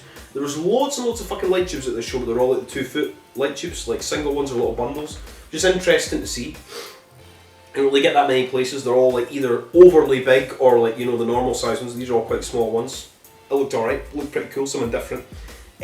So for this match we had Alton Thorne was getting smacked in the head with light tubes. We had him had skewers stabbed in like both sides of his fucking head. He got skewers at DOA as well. Looked fucking cool. Crowd's fucking like, oh my god. We had thumbtacks. We had Alton Thorne brought a big huge bag of nettles, which is, I think is an awesome gimmick. It's a needlessly ridiculous fucking awesome gimmick. The big bag of nettles and like holly bush leaves. It's so fucking cool. It's so different. Alton Thorne gave Gonzalez like a big back body drop like onto all the nettles. He's had put nettles in his face and everything. I'm sure Alton Thorne got curb stomped into the nettles. I was like, Jesus Christ. Then towards the end of the match, there was two chairs were set up with loads of thumbtacks all over them. Like, there was a nice fucking super kick by Gonzalez as well. There's all the thumbtacks were on top of the two chairs, and then I think Gonzalez went to do a move. Alton Thorne picked him up for like a powerbombed him through the two chairs into all the thumbtacks and wins. Great fucking match, awesome, really really good. Go out your way to fucking watch it. Two young guys, rising stars in Deathmatch world. I would love to have them fucking up in Scotland. I'd love to have all these fucking guys in fucking Scotland. Then we had Clint Margera, who was meant to be against Big Joe on this, I think. He was meant to be against Big Joe. Tommy was meant to be against Big Joe. I think Tommy was meant to be against Big Joe in another match, and then it was going to be Clint against Big Joe on this show. But Tommy does have a title match basically against Big Joe, but he's injured. It was meant to be Clint against Big Joe, but he's hurt. So it was going to be Clint Margera's there, more or less an open challenge. He'll be fighting a mystery opponent. And who fucking comes down but Lou fucking Nixon? Fuck yeah. Heel fucking BTT, fucking British top team fucking Lou Nixon comes out, and he's not wanting to do any of this fucking deathmatch shit. Great. Heel Lou Nixon's fucking great. This was good, lots of stiff kicks. There's a bit where Lou puts like the light tubes down on Clint's back and he goes to do like he's going to do a forearm into the tubes. Then he goes in, he does a headlock. Fucking love that. Absolutely fantastic heel shit. Fucking Clint Margera's got loads of fucking forearms, they're forearming the fuck at each other. Lou's fucking kicking Clint, fucking eventually they get a TV, they do like, I think Lou gave Clint a big nasty fucking spine buster into the TV. Eventually Lou gets blasted with tubes, the crowd fucking pops huge. The big fucking crowd as well, always good to see. And in the end, Lou fucking Nixon beats Clint Margera, puts the rear naked choke on him, knocks him fucking out, and Lou Nixon fucking wins. And hopefully we get to see Lou Nixon back. I don't think he's at the next show, but hopefully we get to see him back at Kumite, because Lou Nixon's fucking money. And then in the main event, we have Darko against Alex fucking Cologne. The Light Beer King against fucking the Blood Fighter, Alex Cologne. I've got the poster there from that show, signed with the two guys. This match is great. Go to your way to see it. It is a no rope match, no rope barbed wire, just no ropes, which I would say is probably slightly more dangerous. You fuck up one thing, you're not just going to be saved by some nice comfortable spiky barbed wire, you're right to the fucking concrete or onto some of these fucking Moretti pint glasses on the fucking tables outside. Then, for this match, we had lots and lots and lots of mini light tubes. Alex Cologne was beating the fuck out of Darko with these light tubes that just went on. It was just smashing him and smashing him and smashing him and smashing him with light tubes. There's so fucking many light tubes. Alex Cologne did his big fucking running knees with the light tubes. Just these two are so fucking good. Two of the fucking best in the world. Darko deserves more fucking praise. And then, what other? We had Alex Cologne's running knees with the light tubes. We had the Death Wolf, which is a big, huge fucking light tube sword that was made by the guys from Something Something Wrestling. It's fucking cool. Darko blasts Cologne in the head with this big light tube sword. It's great. I think he's brought them to like the last like 2 or 3 shows I've been to. Very, very, very good work. I think hopefully makes one for the next Kumite show. I'm going to bring some fucking tubes down for that as well. What else did we have for this fucking match? There was just so many fucking light tube like bundles and little single light tube shots between the two guys. Probably the most memorable spot of the show, the weekend, and of the year thus far in British Deathmatch Wrestling is there's a big fucking bundle of about 20 of these little tubes put on Darko's chest. He's sitting upright. Alex Cologne got a fucking weed whacker, or a strimmer as we call them in this country, and just fucking railed right through the fucking light tubes, cut all the way through and right to Darko's chest. What a fucking spot. It looks so cool. And a weed whacker done at an 18 plus show. Like a real deathmatch company would do, not a fucking bunch of cunts. Anyway, I digress. We had that spot, I was like, holy shit, I thought that was going to be it. But no, Darko kicks out, he powerbombs Alex Cologne onto a bundle, he pours all these light tubes all over Alex Cologne's chest, he goes up on top of this like, sort of little mini roof thing, This is where, like, I think on the IWA TV, I don't know if the commentary's done after the fact, or if the commentary was done at the show, because underneath this little thing that Darko climbed up, there was like guys at a sort of, it looked like a commentary table booth type thing. But I don't know if they recorded it there and then, or if it was after the fact. Who knows? I'm sure somebody will tell me. Anyway, Darko's on the top of that, Alex Colone's covered in light tubes, does a fucking frog splash at the top, shouts Kumite, jumps frog splash, pins fucking Alex Colone. I was like, oh my god, so fucking happy for Darko. I wish we got this match at the Outlaw Tournament, but so happy that we got it at fucking Kumite. Great fucking show, go out your way to fucking watch it, support fucking Kumite, support fucking British Deathmatch Wrestling, and buy fucking tickets for the fucking July show. And I will go on to speak about that July show and Rise and various things as we move on. That is the reviews done. Jesus fucking Christ. Now we move on to the rest of the shit. That is the reviews done. Now we move on to Game Changer Wrestling. Upcoming stuff. So, start with the TNT stuff. I still need to organise my tickets with TNT. So, still need to organise my tickets with TNT for the GCW TNT Tour, which is at Hangar 34 in Liverpool, Thursday the 15th September, Friday the 16th September, and Saturday the 17th September. So basically we've got some names announced for those upcoming shows. I don't know if the first name I'm going to mention is actually going to be at these shows. I mean, I assume they're going to be there if they're not going to wrestle. Is Matt Cardona's going to be there. I think he's still injured because he was the NWA World Heavyweight Champion and that was vacated last night, I think, Sunday night. I think Trevor Murdoch's now the new champion, two-time champion, something like that. Anyway, we've got Matt Cardona. I think we have got Drew Parker is going to be fighting Clint Margera at one of the shows. We've also got Effie announced, we've got John Wayne Murdoch announced, and as a foregone conclusion that we're going to have Alex Colone announced. Anyway, so yeah, so the TNT had that going off big time show that was going to have Drew Parker in it. I was going to go to it against Clint Margera, but he didn't wrestle, so hey ho. Let's just see. We've got there's 8,000 GCW shows. I'm just going to go over this just to give you an idea of how many GCW shows there are coming up. Just this thing is a lot of the time, a lot of it's not death matches, and I'm kind of like I don't really care. But hey ho, let's just fucking see. I know for a fact anyway, GCW is going to be coming back to another fucking showboat for Homecoming, which is the biggest two shows they had last year. Was obviously Cardona was against Gage, the biggest shows they've ever done, pretty much. Aside from obviously the Hammerstein Ballroom, but the less said about that, the better, I think. So GCW Homecoming is 13th and 14th of August at the Showboat in Atlantic City. Now let's just basically just go on their photos on their Facebook and see what we've got. For fuck's sake. So we have GCW's got DOA, Dead on Arrival. This is Thursday 30th in Detroit, Knights of Columbus. I'm sure this will be in conjunction with Horror Slam. We've got Slade against Hoodfoot, Alex Shelley, Jordan Oliver, Nick Wayne 3-way. Then we've got GCW, this coming Sunday, called GCW I Never Liked You at Fate Music Hall, or Fate Music Hall. Joey Janelle against JT Dunn. JT Dunn's back. He was in a tag team with David Starr, who shall not be named. They were called, what were they called? What the fuck was their name? They had a what were they called? I can't fucking remember their name. We've also got Cole Radrick's against Ninja Mac on that show. Will Ospreay's against Nick Wayne on that show. Ali Catch Lufisto, blah blah blah. The Rock and Roll, we've got GCW or at the Evansville Coliseum, holy shit. GCW Rock and Roll Forever, the Rock and Roll Express's final match at the Evansville Coliseum. Gage is there, the Rejects are there, Rock and Roll are there. Joey Janelle against Cole Radrick's, and we've got fucking hell.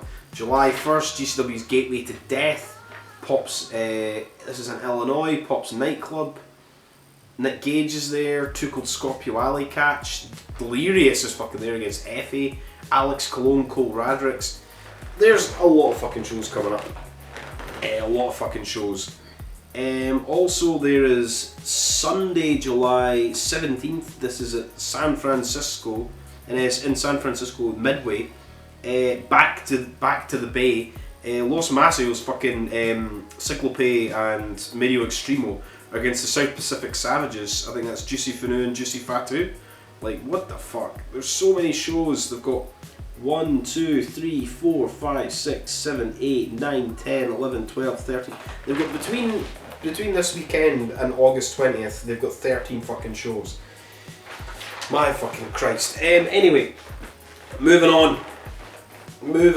ACW no holds motherfucking barred. So we have the full card for the show that I'm motherfucking sponsoring.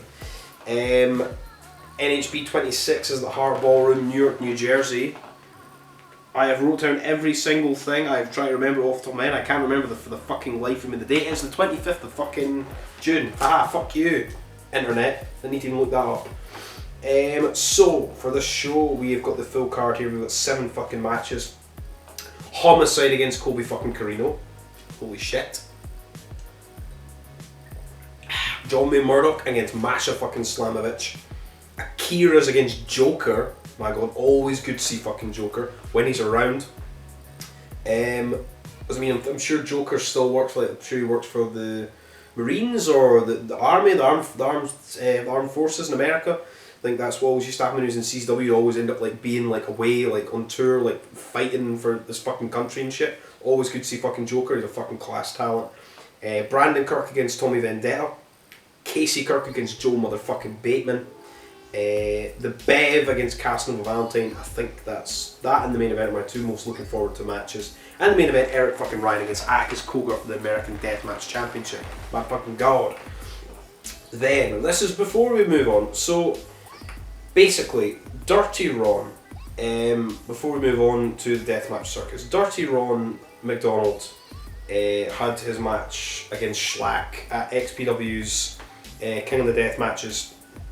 Went over really well, very over. He got booked at IWA's King of the Death matches. He got booked at the Deathmatch Circus. He got booked in XPW again. And basically a thing came out. Now bear in mind, he's still running his wrestling company. I think it's Fist it's called. And he's still a comedian and he's still working, he's still wrestling and stuff. He basically came out and said that he put all these screenshots, falsified COVID vaccine pass like papers for Brett Lauderdale and for GCW staff. That's what he said when he put all these screenshots of all this stuff. This happened when I was on holiday, and I've never seen somebody's like upstart of a career sort of like crash and burn so quickly. But basically, he's been cancelled from everything aside from his own company that he runs. Nothing has happened. I mean, I assume all these things that he did or says he's alleged to have done, or alleged that Brett Lauderdale's done, I would assume they were illegal, and I would assume that they would be criminal charges involved. But I mean, I don't think anything's really been done about it. I think he's just been pretty much blacklisted from all the companies he's booked at, cancelled from all the shows he was on, and nothing more has been said about it, to be honest. So it's a kind of sad situation, but a very idiotic thing to sort of do. I mean, idiotic to do it in the first place if it's true, idiotic to admit to it, because then you're not just sort of throwing the promoter under the bus, you're sort of throwing all the guys under the bus as well. It's a very fucking bizarre situation. But this, as I'm saying, this happened like 2 weeks ago. He's been cancelled off all the shows, cancelled from XPW, IWA. XPW said he's suspended, not cancelled, because it's XPW. IWA King of the Deathmatch, he's cancelled from the ICW No Bar shows and stuff, so... Oh well, it was good while it lasted for a couple of weeks. Anyway, so ICW's No Bar Deathmatch Circus and RPW's updates this July 1st and 2nd in Maybe, Michigan. So NHB 27, this is 8 PM on July 1st. This is the card we have so far for this. We've got 5 matches announced for this. My god, what a fucking card so far. We've got Cruel against the fucking Kirks. Look at that fucking poster. My fucking god, look at that fucking poster. Josh Bishop against Justin Kyle. And I'm almost certain, like, I could be wrong, because I could be wrong about several things, that Josh Bishop was the guy when I first saw Matthew Justice when they went off the roof, an AIW like event, not off the roof, but like off a huge like balcony, like through all these tables. I think that's what Josh Bishop was. He's against Justin Kyle. Danny DeManto's against Randy West. Fucking hell. Schlack against Akira. And believe it or not, this is the first time ever fucking match of those two that happening. Then we have F. Eric Ryan is still the motherfucking champion. It's Eric Ryan against Joe Bateman. A rematch of fucking NHB 23. My god. And then we move on. So this is still July 31st. 1 minute to midnight. 11:59 PM. This is the Pick 7. MM3 against Neil Diamond Cutter. It gives me very, very great happiness that Neil Diamond Cutter's on this show, because that would hopefully mean that he's on both the other shows. Anyway, MM3, great to see him getting an opportunity against Neil Diamond Cutter. This is a rematch from an RPW show that happened a few months back now. Great, I think it was Light Tube Doors, or Light Tubes and Doors they had. Good match. Darren McCarthy against Brandon Kirk. Tank against the motherfucking Carver. That'll be fucking good. Can't wait. The Carver's fucking awesome. Tank, love Tank. Tommy Vendetta is against Joel fucking Bateman on that show. My god. And then we move on to the next day, which is 3 PM. This is July 2nd. This is RPW's Inked in Blood 2, Dead by Dawn. We've got 3 matches announced for this. We've got various different talent. We've got Pondo's announced, Hoodfoot's announced. Who else have we got? Midwest Scummer announced. All these various different people are announced for the show. Oh yeah, there was another match. I think there was another match announced for the Pit, actually, before I burst on with this. I'm sure there was another match. Another fucking match. Where are we? Yeah, there was. Isaiah Broners against Aaron Williams in the Pit. So we've got 5 matches announced for the Pit so far. Anyway, move back on. Anyway, RPW's Inked in Blood. Sorry, the battery in my camera fucking died. The matches we've announced for that. So we have Tommy Vendettas against Dale fucking Patricks. My fucking god. MM3 is against Akira, and probably one of my favourite, most looked forward matches ever in the whole weekend is Joel fucking Bateman against Neil motherfucking Diamond Cutter. Oh my fucking god, my body and my brain and my lungs and my liver are fucking ready for that fucking shit. Bring it on. And then we also have NHB 28, because the RPW show's on at 3 PM, the NHB 28 is July 2nd at 8 PM. This shows us some fucking lineup too. We've got Brandon Kirk against Akira, which has happened quite a few times in NHB, I think, or in the Pit. Always good though. We've got Casey fucking Kirk against Dale Patricks. Holy fuck. We've got Cruel against the Carver. Look at that fucking poster. Look at that fucking poster. Fuck me. And then we've got Joel fucking Bateman against John Wayne fucking Murdoch. Holy fuck. Then we also have NHB returns to the TW Arena in Red Bank, motherfucking Tennessee. On the 22nd of July is Pit Fighter X. On the 23rd of July is NHB 20-9.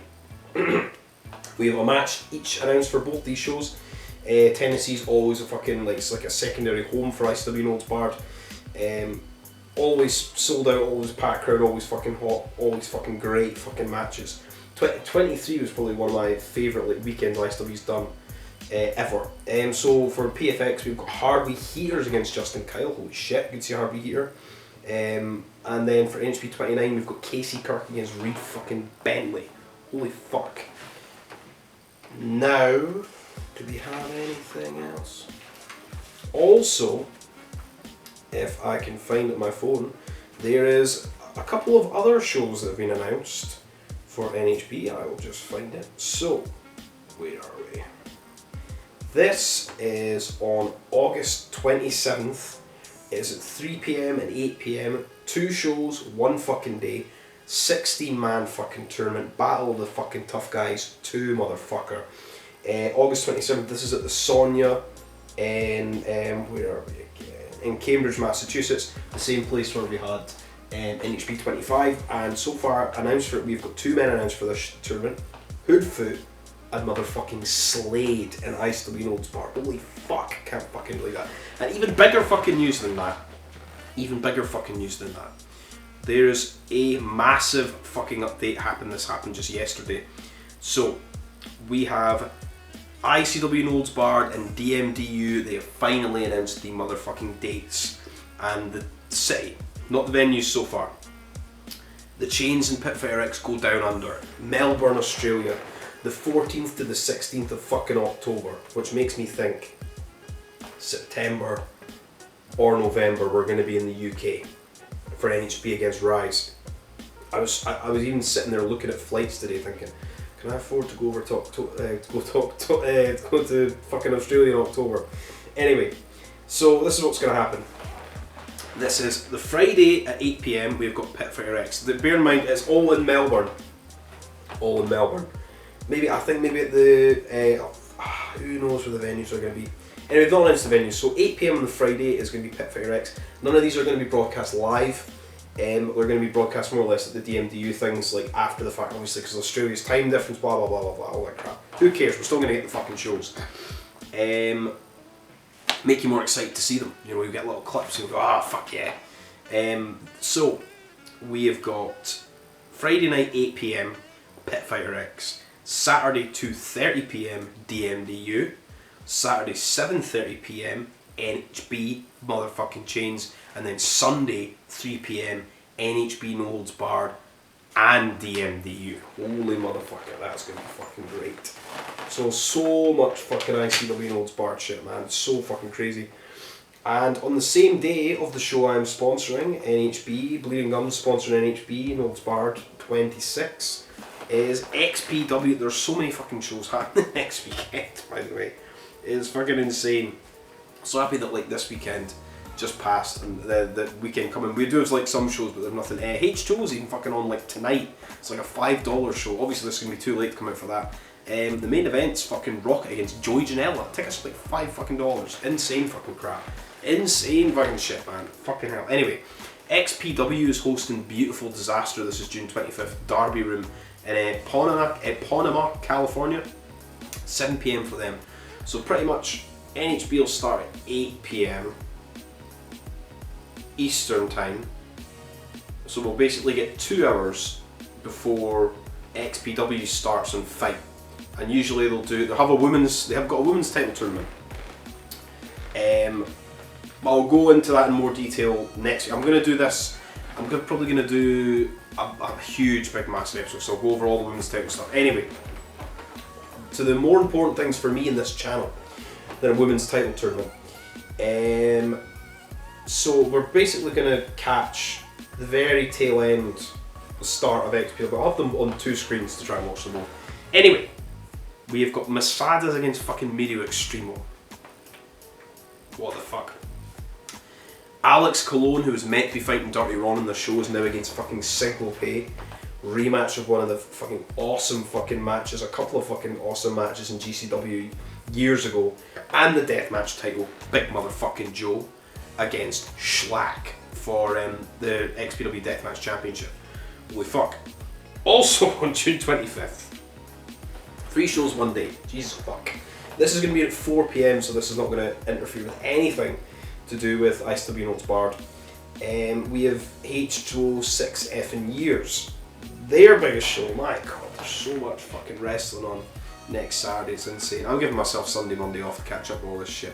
And this time I'm not going to be waiting a month. I've had my little summer holiday, my little respite, if that what they fucking call it. I'll be hopefully doing Monday. I'll have another fucking episode up for cover all this shit, man. Because there's also stuff on Thursday and Friday next week. My fucking god. Anyway, H2O 6 effing years, 4 PM bell time. So 9 PM for us. We've got an I Quit match, Marcus Mathers against Austin Luke, holy fuck. A death match between Tremont and Effie. My god, I think it's a death match as well. Jeff Cannibal against Mitch fucking Valen.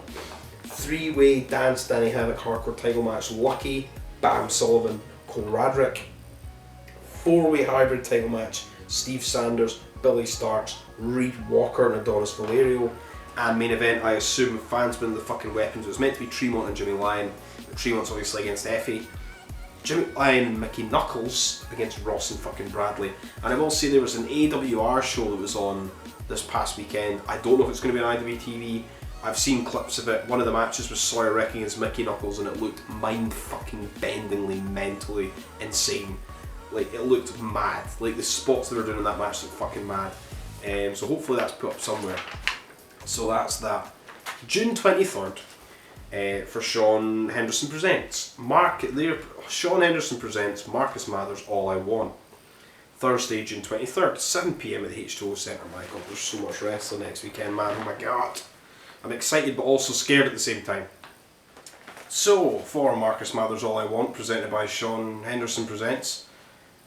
It's even difficult to comprehend. So we've got Billy Starks against Zoe Sky. Marcus Mathers against Shannon Moore. What the fuck? Bussy against the Kirks. My God, main event anywhere. Ruckus against Dante Martin. Two Cold Scorpios against Tremont. A Yuletide death match in fucking June. Jimmy Lloyd against Kobe Carino. Another death match, Joel fucking Bateman against Cole Radricks. And another fucking death match, Alex Cole against Bam Sullivan. That's gonna be fucking so good. So, I'm so excited. Then Sean Henderson Presents I Do Anything. Hey Navy. This is on Friday, June 24th. There's just so much. Everybody's just taking advantage of fucking Joe Bateman being there, you know. So this, and then the next week's Deathmatch Circus. My fucking God. I Do Anything. This is 8 PM bell time, H2O Centre as well. Scramble match. Casey Carrington versus Ryan Redfield versus Stan Styles versus Nick Grandy versus Riley Rose versus Mouse.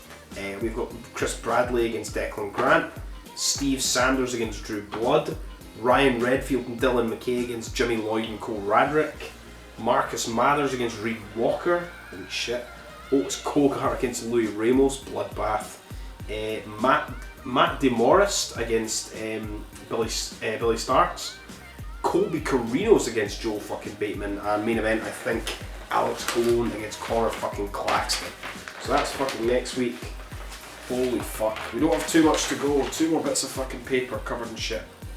Anyway, so Rise. Just before I go on, Brett Semtex is the new DOA champion. He beat Big Joe at the DOA show, and then he beat the world champion, and he's the new fucking world champion. So well fucking done to Brett fucking Semtex for the fucking British fucking top team. Anyway, moving on. So Rise's June show, because of some stupid arsehole cunts, their June show double header that was going to go to Jubilee on June 4th was now moved to August 20th. Which is a pain in the arse, lost everybody bookings, and Casanova was going to fly over because of some fucking cunts that don't know how to do death matches properly. Anyway, so that show's been moved. I'll be going to that in August. August 20th. It's still 2 shows, same venue in Sheffield, South Bank Warehouse. Anyway, so Rise ran a secret bar show in Leeds, and I would have fucking went to that. They fucking said earlier. Anyway, hey ho. So this was a secret bar show in the Howl Bar on June 5th on the Sunday.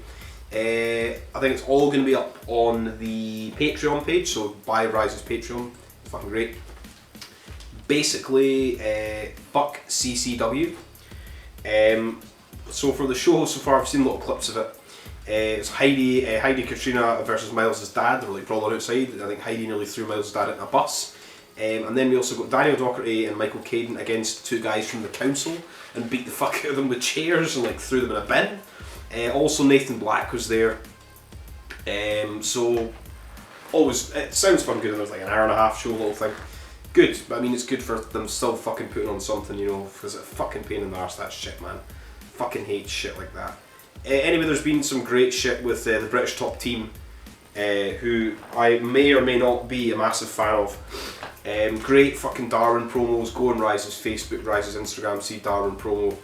Also a great one with the British top team, Lou Nixon phoning up Daniel Docherty, saying, I really need to meet you, man. I feel bad about this Darwin thing. Darwin, Lou Semtex in the back of the car.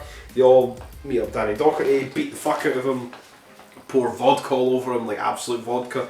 They poured a beer over him at the last show, poured vodka over them with this. Like Danny like spat at Darwin and everything.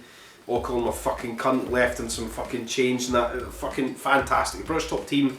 And also will say for Rise, even just going back for like the couple of years that I've watched them, like only started watching Rise in like maybe like 2019 maybe. The promos are so good, especially stuff with Darren and like Joe, and just the production value and just like the effort and like the amount of swearing and the amount of humour in their promos is fucking so fucking good.